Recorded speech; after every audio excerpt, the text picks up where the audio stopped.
시청자 여러분 안녕하십니까? 뉴스데일리 베스트 민앵커입니다. 국민의힘이 차기 당대표를 당원 투표 100%로 선출하기로 결정했죠. 당원 투표 70%, 국민 여론조사 30%를 반영했던 현재의 대표 선출 규정에서 여론조사를 없애고 당원 투표 비율을 100%로 올리기로 한 것입니다. 제밖에도 당대표의 대표성을 높이기 위해 최다 득표자의 득표율이 50%를 넘지 않을 경우 1, 2위 득표자를 대상으로 다시 투표하는 이른바 결선 투표제도 도입하기로 했습니다. 제 같은 내용을 담은 당원 당규 개정안을 만장일치로 의결했다는 점에 의미가 있다고 볼 수 있고요. 이제 상임 전국위와 전국위를 개최하면 이번 주 안에 개정 작업을 완료하게 됩니다. 자, 그리고 또 한 가지, 그간 국민의힘 지지층에서 요구가 빗발쳤던 역선택 방지 조항도 도입하기로 했는데, 정부 단위 선거에서 각종 당내 경선 시 여론조사를 할 경우 다른 당 지지층을 배제하는 역선택 방지 조항도 도입하기로 한 것입니다. 자, 어쨌든 참 잘한 결정이라 할 수 있는데, 정진석 비대위원장이 이날 발언 중 눈에 띄는 발언이 하나 있었죠. 정 위원장은 전당대회는 전당원의 대회다. 당대표가 되려는 당원은 당원들의 지지를 받기 위해 최선의 노력을 해야 한다며, 그렇지 않고 비당원들에게 의존해 우리 당 당대표가 되려고 하는 것은 정도가 아니다라고 강조했습니다. 비당원들에게 의존해 우리 당의 당대표가 되려고 하는 것은 정도가 아니다. 자, 이 말 누구를 겨냥한 말일까요? 당연히 당대표를 이미 역임한 이준석과 차기 당권을 노리는 유승민을 겨냥한 말이라 할 수 있는데, 아니나 다를까 저희 같은 당의 방침이 정해지자 유승민이 크게 반발하고 나섰습니다. 별의별 말 같지도 않은 궤변을 늘어놓고 있는데, 어제 오늘 쏟아진 유승민의 말 같지도 않은 궤변을 한번 정리해봤습니다. 유승민, 밟아 죽이겠다면 밟혀주겠다. 제가 다른 후보 지지율을 다 합친 것보다 민심에서 많이 앞서가니까 저를 죽이려 하는 것이다. 권력의 폭주다. 국민의힘이 도로 한나라당이 됐다. 이런 말들을 쏟아냈고요. 자, 무엇보다 조지 오웰의 동물농장이라는 소설의 비유에 국민의힘을 동물농장에 비유하기도 했는데, 유승민은 윤 대통령이 왜 이렇게 1인 독재 사당을 만들려고 그러겠나? 당을 100% 장악해서 해 바뀌면 1년밖에 안 남은 총선에서 자기 사람, 윤석열 사람을 심기 위한 것이라고 말했습니다. 윤석열 대통령을 절대자로 칭하며 1980년 신군부에 비유한 이준석이나 자신이 몸담고 있는 정당을 동물농장에 비유하고 윤 대통령을 가리켜 1인 독재자, 1인 독재라는 말을 서슴지 않는 유승민. 유승민이 왜 나이 먹은 이준석이라고 불리는지 알만합니다. 어쨌든 전당대회 룰 개정이 확정이 되고 이른바 유승민만 빼고 라는 국민의힘의 분위기가 급속도로 형성이 되는 듯합니다.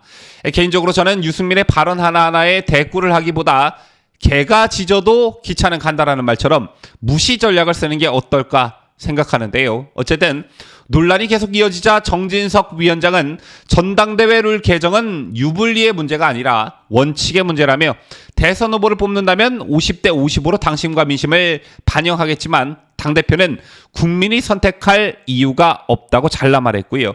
장제원 의원은 당원들이 당대표를 뽑는 것을 반대하는 분들은 당원을 폄훼하는 것이라며, 우리 당을 가장 잘 아끼고 잘 되길 바라는 분들이 우리 당을 잘 이끌 당대표를 뽑는데 뭐가 문제냐라고 목소리를 높였습니다. 그러면서 우리 당이 안 되길 바라는 분들의 생각이 당대표 선출에 영향을 미치는 건 옳지 않다, 이렇게 강조했는데, 유승민이 각종 여론조사에서 더불어민주당 지지층으로부터 높은 지지를 기록한 것을 겨냥한 것으로 풀이됩니다. 제 밖에도 당권주자인 김기현 의원은 골을 잘 넣어서 이기면 되는 걸 갖고 왈가왈부하는 것은 그만큼 자신이 없는 것이라며, 월드컵에 출전하는 선수가 규칙을 이렇게 정하라, 이게 불만이다 저게 불만이다 하는 것은 선수의 자격 자체에 문제가 있다고 직격했습니다. 앞서 전해진 대로 국민의힘 소속 의원들도 그렇고 지지층들도 그렇고 유승민만 빼고라는 공감대가 급속도로 형성되고 있는 분위기입니다. 그렇다면 전당대회 룰이 바뀜에 따라 어떻게 전당대회 결과를 예측해 볼 수 있을까요? 자, 일단 결선 투표제에 주목할 필요가 있는데, 그간 유승민은 복수 여론조사에서 지지율 1위를 달렸지만 응답자를 당 지지층으로 좁혀놓고 보면 지지율이 크게 하락하는 모습을 보였습니다. 이런 맥락에서 결선 투표제까지 도입이 된다면 다자구도로 인한 반사이익 가능성도 작아지게 되는데요. 만약 유승민이 운 좋게 결선에 진출하더라도 이른바 친윤 주자와 1대1 대결을 하게 되면 절대적으로 유승민은 불리하게 됩니다. 또 유승민의 당대표 출마는 이른바 친윤계에게 이득을 가져다 주게 되는데, 왜냐하면 비운계 표심이 유승민과 안철수 의원 등으로 분산되는 데다가 유승민에 대항하기 위한 친윤계 주자 간의 단일화 요구도 거세질 수 있기 때문입니다.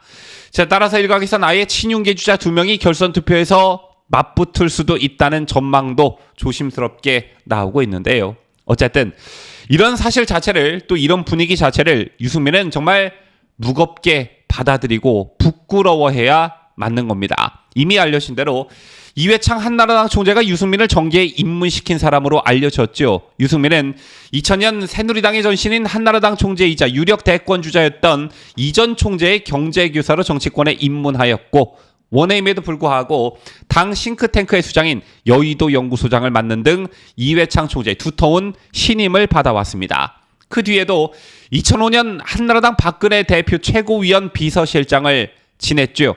이명박 후보와 박근혜 후보가 대립했던 제17대 대선 한나라당 경선 당시 유승민은 박근혜 캠프의 정책 메시지를 담당했던 핵심 측근이었습니다.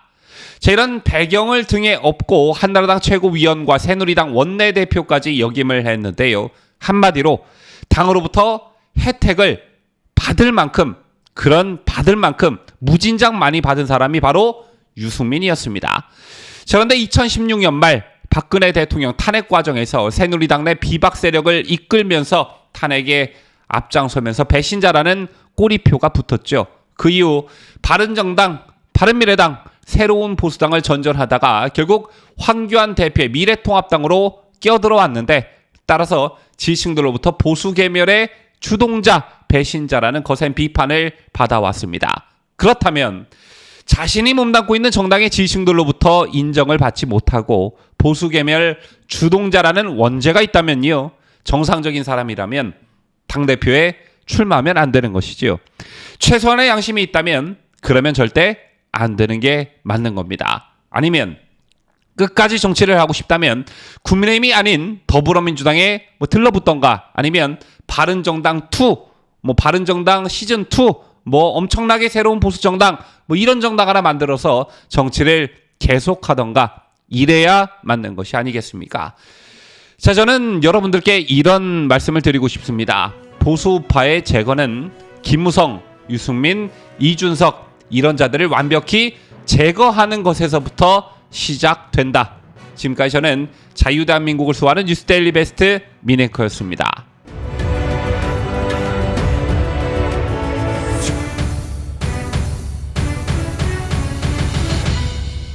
함께해요. 뉴스데일리 베스트.